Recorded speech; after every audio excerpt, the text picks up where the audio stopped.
Seamos honestos por un segundo. Cuando pensamos en muscle cars de los años 60, la imagen que viene a la cabeza suele ser muy clara. Líneas agresivas, proporciones musculosas, una presencia que gritaba potencia incluso estando detenido. Coches diseñados para verse rápidos, para intimidar, para impresionar. Pero, ¿qué pasa cuando un muscle car no encaja en esa imagen? Hoy vamos a hablar de esos muscle cars. Máquinas que dividieron opiniones, que nunca ganaron concursos de belleza, pero que ofrecían una potencia capaz de humillar a rivales mucho más admirados visualmente. Y ojo, aquí no se trata de decir que estos coches eran feos sin más. Se trata de entender por qué su diseño fue tan discutido y por qué, aún así, se ganaron un lugar en la historia gracias a lo que realmente importa cuando giras la llave. Ahora sí, empezamos con un muscle car que, desde el primer día, dejó claro que no había nacido para agradar a todo el mundo. 1966, Dodge Charger. Este coche ocupa un lugar muy curioso en la historia de los muscle cars. Hoy es un nombre sagrado, asociado a algunas de las siluetas más admiradas de todos los tiempos. Pero esa reputación no nació con esta primera generación. De hecho, cuando apareció por primera vez, el Charger fue recibido con bastante confusión. El diseño era radical para la época. Su carrocería fastback, alta y larga, no encajaba del todo con la idea clásica de muscle car que el público empezaba a construir en su mente. Mientras otros modelos apostaban por perfiles más compactos y agresivos, el Charger parecía grande, pesado y visualmente complejo. Para muchos no transmitía deportividad a simple vista. Para otros simplemente parecía raro. El interior también rompía esquemas. En lugar de una banca trasera convencional, Dodge apostó por una configuración tipo 4 asientos individuales, algo más propio de un gran turismo europeo que de un muscle car americano. Era un coche que no seguía reglas claras, y en una década donde la identidad lo era todo, eso jugó en su contra. Pero debajo de esa carrocería discutida había un auténtico animal. El Charger de primera generación podía equipar motores V8 muy serios, incluyendo el 383 V8 con cerca de 330 caballos de potencia, y en versiones especiales el legendario 426 Hemi, capaz de superar los 425 caballos en una época donde eso era simplemente absurdo. Era rápido, estable en autopista y mucho más competente de lo que su imagen sugería. El problema no fue el rendimiento, fue la percepción. Muchos compradores no sabían cómo clasificarlo. No era tan claramente musculoso como un Charger posterior, ni tan elegante como otros grandes coupés de la época. Esa ambigüedad estética hizo que esta primera generación quedara eclipsada durante años, incluso por sus propios sucesores. Con el tiempo, esa misma rareza visual se convirtió en parte de su encanto. Hoy, el Charger de 1966 es visto como un experimento audaz, un coche adelantado a su tiempo que se atrevió a romper con la fórmula antes de que la fórmula estuviera completamente definida. 1968 AMC AMX. Este es uno de esos muscle cars que siempre provoca una reacción inmediata, y casi nunca indiferente. Desde su lanzamiento, quedó claro que no era un coche pensado para agradar a todo el mundo. Sus proporciones rompían con todo lo que el público esperaba de un muscle car americano a finales de los años 60. A diferencia de sus rivales, el AMX era extremadamente corto, ancho y compacto. Visualmente parecía comprimido, como si alguien hubiera recortado un muscle car tradicional por la mitad. Para algunos, eso lo hacía agresivo y diferente.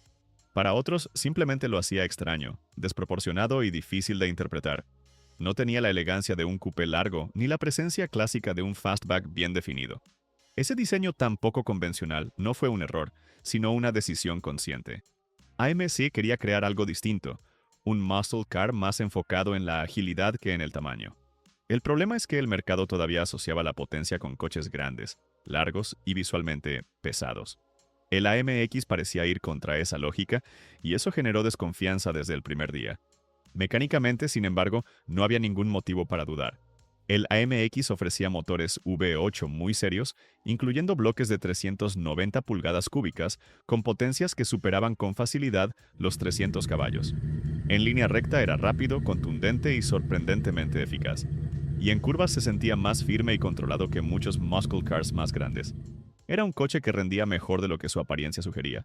Precisamente por esa combinación tan peculiar, el AMX nunca fue un éxito masivo. No encajaba del todo en ninguna categoría clara. No era un pony car, No era un full size, y tampoco seguía el molde estético clásico del muscle car. Eso limitó sus ventas y lo convirtió con el paso del tiempo en una pieza mucho más rara de lo que muchos imaginan hoy.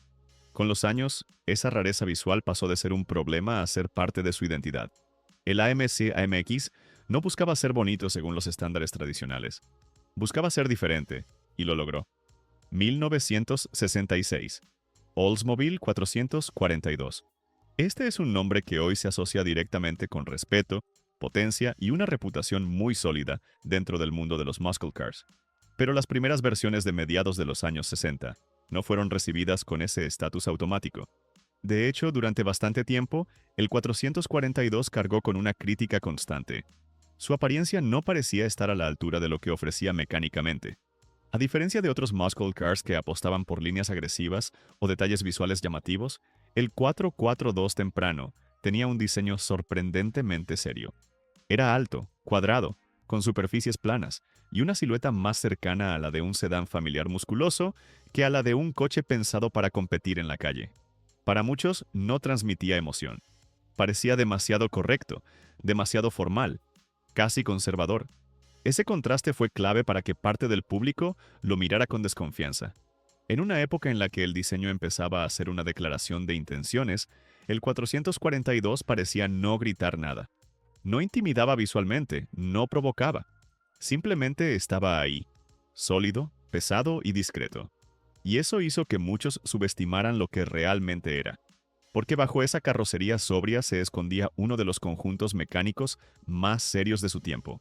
Incluía motores como el 400 V8, con potencias que rondaban los 350 caballos, y un par motor descomunal desde bajas revoluciones. Con el paso del tiempo, esa estética conservadora terminó jugando a su favor, mientras otros diseños envejecieron mal o se volvieron excesivos. El Oldsmobile 442 quedó como un muscle car de líneas limpias, casi industriales, que hoy se interpreta como una expresión de fuerza sin artificios. Pero en su momento, esa misma sobriedad fue vista como una falta de carácter visual. Y aquí quiero saber tu opinión. ¿Crees que un muscle car necesita parecer agresivo para ser respetado? ¿O el Oldsmobile 442 demuestra que la verdadera personalidad está en lo que ofrece al volante y no en su apariencia? Déjalo en los comentarios. 1968. Mercury Cyclone. Este es un muscle car que siempre pareció estar buscando una identidad, y nunca terminó de encontrarse del todo. No porque le faltara potencia, ni porque fuera técnicamente inferior a sus rivales, sino porque su diseño exterior no lograba comunicar con claridad lo que realmente era. A simple vista, el Cyclone tenía algo desconcertante. El frontal, con su nariz larga y poco definida, no transmitía agresividad inmediata. Las líneas laterales parecían suaves para un coche que pretendía competir en el terreno del alto rendimiento, y el conjunto general daba la sensación de estar a medio camino entre un coupé elegante y un muscle car serio. Para muchos compradores, esa ambigüedad visual fue suficiente para descartarlo. El problema es que el Cyclone convivía en un momento complicado. Mercury estaba atrapada entre Ford y Lincoln, y eso se reflejaba directamente en sus productos. El Cyclone no era tan popular como un Mustang, ni tan prestigioso como un Lincoln, y su diseño tampoco ayudaba a destacar en un mercado cada vez más saturado de propuestas visualmente más contundentes. Pero mecánicamente, el Cyclone no tenía absolutamente nada de débil. Dependiendo de la versión, podía montar motores V8 muy respetables, incluidos bloques de alto rendimiento compartidos con Ford, capaces de ofrecer aceleraciones brutales y una velocidad final más que seria. En prestaciones puras, estaba perfectamente a la altura de cualquier muscle car de finales de los años 60. Lo irónico es que muchos de los defectos que se le atribuían eran puramente estéticos. No parecía tan rápido como era, no parecía tan agresivo como se comportaba. Y en una era donde la imagen vendía tanto como los números, eso fue una sentencia silenciosa. Hoy, el Mercury Cyclone es recordado como uno de esos muscle cars que fueron juzgados con demasiada dureza por su apariencia. Un coche potente, bien construido y capaz, que simplemente no supo comunicar su verdadera personalidad a primera vista. Y si el Cyclone parecía visualmente confuso, el siguiente modelo de la lista tuvo un problema distinto. Era demasiado alto, demasiado serio y demasiado correcto para convencer como muscle car. 1969. Dodge Super Bee. El Super Bee nació con una filosofía muy clara y para muchos brutalmente honesta. No estaba aquí para ser bonito. Estaba aquí para ser rápido, barato y efectivo.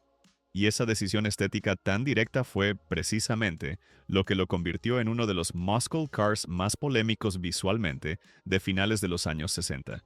A primera vista parecía casi demasiado simple. Líneas rectas, pocos adornos, una carrocería que daba la sensación de haber sido diseñada sin ningún tipo de preocupación por la elegancia. Para algunos era tosco, para otros directamente feo.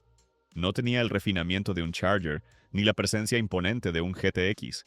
Parecía un coche inacabado, como si Dodge hubiera recortado todo lo que no fuera estrictamente necesario. Y en cierto modo, eso fue exactamente lo que hicieron. El Super Bee fue creado como una respuesta directa al mercado: ofrecer el máximo rendimiento posible al menor precio. Todo lo que no aportara velocidad o potencia fue eliminado o simplificado. El resultado fue un muscle car visualmente crudo, casi utilitario, pero con una mecánica absolutamente salvaje para su categoría. Bajo el capó, podía montar auténticas bestias, incluyendo motores como el 383 Magnum, y en configuraciones más extremas, el legendario 440 Six-Pack, con cerca de 390 caballos, cifras que lo colocaban entre los muscle cars más rápidos de su tiempo. En línea recta, este coche no pedía permiso. Aceleraba con violencia, empujaba con rabia y dejaba claro que su misión no era agradar a la vista, sino humillar en el asfalto. El contraste entre su aspecto sencillo y su rendimiento descomunal fue, durante años, difícil de digerir para muchos compradores. Algunos lo veían como un muscle car barato en el peor sentido. Otros, en cambio, entendieron exactamente lo que Dodge estaba ofreciendo: potencia pura sin maquillaje. Hoy, esa estética que en su momento fue criticada se ha convertido en parte esencial de su identidad. El Super Bee representa el lado más honesto y directo del músculo americano, donde el diseño no intenta seducir, sino acompañar a la mecánica. Puede que no sea elegante, pero es auténtico hasta el final. 1967 Plymouth GTX. Este coche siempre ha tenido una reputación curiosa. Mecánicamente era intachable, potente y extremadamente serio, pero estéticamente nunca logró el consenso que sí alcanzaron otros muscle cars de su época. Para muchos era demasiado sobrio para lo brutal que realmente era. A diferencia de modelos más agresivos o llamativos, el GTX apostaba por un diseño contenido, casi corporativo. Sus líneas eran limpias, rectas y correctas. Quizás demasiado correctas. No gritaba muscle car a primera vista, y eso hizo que muchos lo percibieran como genérico, especialmente comparado con rivales más expresivos visualmente. Sin embargo, esa apariencia discreta escondía una personalidad completamente distinta. El GTX no era un coche tímido ni moderado. Plymouth lo posicionó como un muscle car para quienes querían rendimiento real sin necesidad de exageraciones estéticas. Era potencia vestida con traje serio. Bajo el capó ofrecía motores que hablaban por sí solos, como el 440 Super Commando, y en versiones más extremas, el temido 426 Hemi. La aceleración era contundente, el par motor abrumador y el comportamiento en línea recta simplemente brutal. No necesitaba adornos porque su mecánica hacía todo el trabajo. Lo interesante es que esa seriedad visual fue, durante años, uno de sus mayores problemas comerciales. Muchos compradores preferían coches que parecieran tan rápidos como realmente eran. El GTX, en cambio, parecía casi conservador para el nivel de prestaciones que ofrecía, y eso le costó protagonismo frente a modelos más emocionales. Hoy, esa misma sobriedad es vista con otros ojos. El GTX representa una forma distinta de entender el muscle car. Menos espectáculo visual, más sustancia. Puede que no enamore a todos por su diseño, pero nadie duda de que es uno de los coches más respetables y auténticos de su generación. Y lo que viene a continuación sube aún más el nivel de controversia estética, porque el próximo modelo llevó las decisiones de diseño a un punto donde ya no había términos medios. O lo amas, o simplemente no lo entiendes. 1969. AMC Rebel Machine. Este es uno de esos muscle cars que nunca intentó caer bien a todo el mundo. Desde su lanzamiento fue un coche incómodo, provocador y visualmente difícil de digerir para muchos. No porque fuera mal diseñado, sino porque rompía por completo con lo que el público esperaba de un muscle car americano a finales de los años 60. El Rebel mostraba una silueta extraña, proporciones algo torpes, líneas poco fluidas y un frontal que no transmitía agresividad ni elegancia de forma clara. Para algunos parecía desordenado, Para otros, simplemente raro. No tenía la presencia musculosa de un Chevelle, ni el dramatismo de un Charger. Era distinto. Y eso lo condenó. AMC nunca fue una marca cómoda dentro del ecosistema de Detroit, y el Rebel Machine reflejaba perfectamente esa posición. No seguía modas, no buscaba agradar a la mayoría y no intentaba competir visualmente con los gigantes. Era un coche que parecía diseñado desde la ingeniería, no desde el marketing. Y ahí estaba el verdadero choque. Bajo el capó, el Rebel Machine era cualquier cosa menos extraño. Montaba un V8390 de alta compresión que entregaba una potencia brutal para su tamaño y peso. En aceleración pura podía enfrentarse sin complejos a muscle cars mucho más famosos. Era rápido, contundente y sorprendentemente efectivo. Pero su apariencia no contaba esa historia. Esa desconexión entre forma y fondo fue su mayor problema comercial. Muchos compradores no entendieron qué estaban mirando. No parecía un coche bonito, tampoco claramente agresivo, y venía de una marca que ya cargaba con prejuicios. El resultado fue una producción muy limitada y una vida comercial corta. Hoy el AMC Rebel Machine es visto con otros ojos. Su diseño ya no se juzga bajo los estándares de la época, sino como una pieza única de un fabricante que se atrevió a ir contra la corriente. No es un coche fácil, ni visualmente amable, pero precisamente por eso tiene una personalidad que ningún otro muscle car logró replicar. 1969. Ford Torino Talladega. Este no fue un coche diseñado para gustar. Fue diseñado para ganar, y eso lo cambia todo. Su aspecto extraño, alargado y poco armonioso no fue un error estético ni una mala decisión de diseño. Fue una consecuencia directa de la obsesión de Ford por dominar NASCAR a finales de los años 60. A simple vista, el Talladega parece raro. El frontal es excesivamente largo, la parrilla parece estirada hacia adelante y las proporciones no encajan con lo que uno espera de un muscle car tradicional. Para muchos aficionados, era directamente feo. No tenía agresividad clásica ni elegancia. Parecía casi antinatural, como si alguien hubiera estirado el coche sin preocuparse por la estética. Y en realidad, eso fue exactamente lo que ocurrió. Ford necesitaba un coche más aerodinámico que el resto, y el Talladega fue la respuesta. Cada centímetro extra del frontal, cada superficie suavizada, cada línea poco convencional tenía una razón funcional. No estaba pensado para la calle ni para los concesionarios. Estaba pensado para correr a más de 300 km por hora en óvalos interminables. Bajo el capó, el Torino Talladega montaba motores V8 enormes, incluyendo el 428 Cobra Jet, oficialmente anunciado con 335 caballos, aunque en la práctica muchos sabían que entregaba bastante más. El problema fue que, fuera de las pistas, el público no supo cómo reaccionar. Muchos no entendían por qué Ford vendía un coche tan extraño visualmente. No parecía un muscle car clásico, no parecía lujoso y tampoco parecía deportivo en el sentido tradicional. Era una herramienta de carreras legalizada para la calle, y eso lo convirtió en un objeto incómodo para el mercado. Hoy, el Torino Talladega es una pieza de culto. Su diseño ya no se juzga como feo o bonito, sino como honesto.